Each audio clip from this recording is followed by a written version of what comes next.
Hi, this is Tim of the 1916 Company. Welcome and thanks for logging on. If you love these watches, reach out Team Mosso at the1916company.com for purchase pricing and availability questions.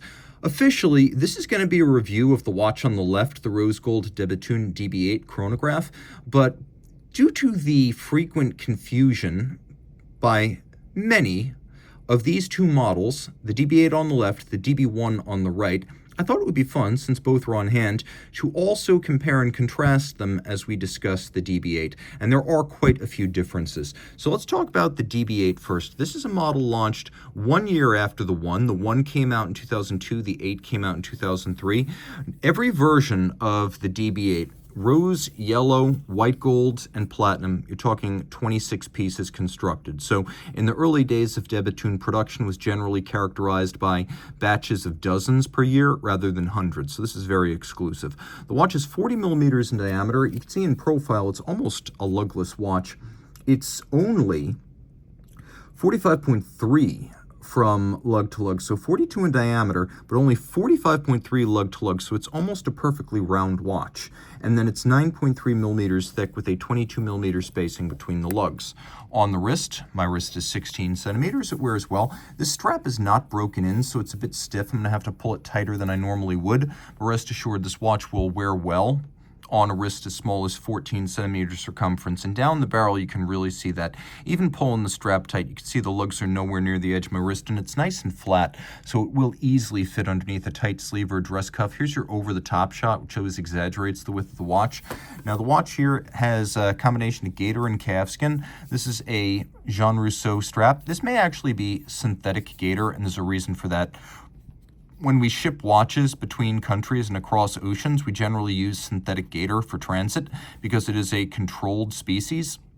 And so what we'll do before sale is we will put them on real gator, which is what we have right here on the DB1. But this one just arrived at our office, so you can see it is real calfskin, but it probably is synthetic gator.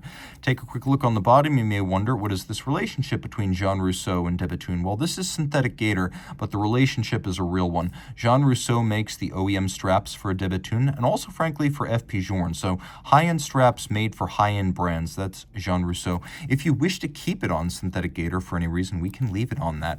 Make no mistake. These watches are fascinating because the very early Bethune watches used customer calibers and buckles and cases that were made by suppliers. And it's sort of like the brass movement era of FP Journe, in that the earlier, less common watches that Journe made with brass movements, they may be worth less on a commodity basis than the solid gold movements, but they're worth more on a collectible basis because they're more exclusive and there are fewer of them.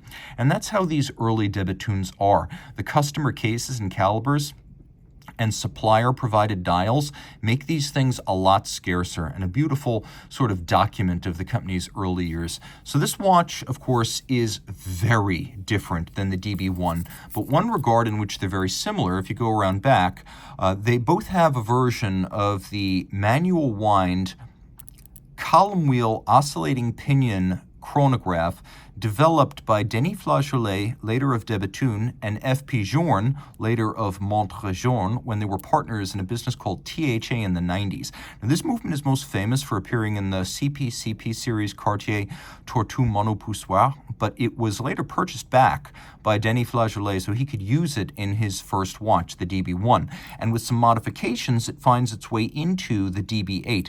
Now, manual wind, 36 to 40 hours, depending on whether you're running the chronograph, 3 Hz beat rate, 21 joules, column wheel action for crisp actuation, and then an oscillating pinion, which is sort of an unusual but very fine version of a lateral clutch that's super compact. Because there's less play in an oscillating pinion clutch than a regular lateral one, when you start it up, it doesn't have the jump or leap of the seconds hand that you typically get with a lateral clutch. So it is a more refined mechanism, and it's actually coming back into fashion these days on high-end chronographs. So now let's talk about how the DB8 here and the DB1 are really, really different. I spoke to Denis at Dubai Watch Week in 2023, and he spent an hour with me talking about his history as a watchmaker at Bethune. And so The DB1 is a much more classical watch. The obvious things right off the bat, you can see here we have Roman numerals versus Arabic. We have Breguet hands versus leaf. We have this sort of counterweighted Lancet style seconds with a little loop at the end versus a conventional counterweight. We have a very different type of dial layout here, more traditional with the chronograph minutes and then running seconds, whereas here we have no running seconds. We have a 45-minute register, so this is 30 minutes and a twin register look, and then this is a mono register with seconds and minutes, but it's a 45-minute register, sometimes known as the football timer.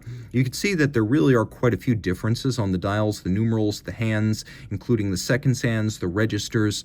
Also worth mentioning is how different the cases themselves are. You can see quite simply the DB1 is a much more massive case. Look at the width of the bezel of the DB1 versus the width of the bezel on the DB8. Now look at the size of the lugs. The difference in size between these lugs is simply enormous.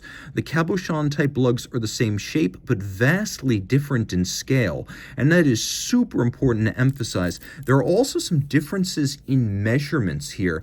This is 9.3 millimeters thick. This is 8.7, but this is about 47.3 millimeters lug to lug, whereas this is 45.3. So this is actually 2 millimeters broader across the wrist. There are quite a few differences here between these dials, but then you could argue that the differences between the cases are even greater. Now, what doesn't really change? Well, the crowns are pretty much the same. And Denis described the DB8 as being a more contemporary design effort. You can also see via the casebacks that the caseback designs are a little bit different, with the casebacks having somewhat different sized center discs relative to the size of the caseback as a whole. So there are quite a few differences here, simply in terms of how the cases are made. There are dimensional differences. They're both 42 millimeter watches, but beyond that it changes quite a bit. You can even see how the engravings on the caseback are executed quite a bit differently on the DB8 versus the way they're executed on the DB1. I mean, just take a look at how this is quite obviously executed with some sort of a drill, whereas this is much less obvious in its method of fabrication. Take a look at the E's in particular, where it says de Bethune. You can see the DE and the BE. Those E's are really quite distinct from the E's used here. And you can even see that some of the hallmarking stamps are a little bit different. So an interesting thing to see, and you might wonder why the screws aren't the same color as the caseback, because in both instances the screws are made of white gold, which is a harder grade of gold, and thus better for mechanical applications like screws or hinges than a colored gold would be. But even then, look at the diameter of the screws on the DB1 versus the diameter of the screws on the DB8. These are very distinct watches, right down to the level of the screws used to put them together. So these watches are anything but twins with a slight difference in chronograph layout. These really are entirely different watches, right down to the size of that minute register versus the size of this minute register. So very different watches, the DB1 and the DB8. And if you have a slightly smaller wrist, you might favor the DB8, whereas if you are a hardcore collector looking for the very first, you're probably going to prefer something like the DB1 because it is so foundational. 30 meters water resistant back in the day. Please don't test the theory today. These are both highly collectible, and one could even argue new vintage watches. So reach out to Team Mosso at the 1916company.com for purchase and pricing details.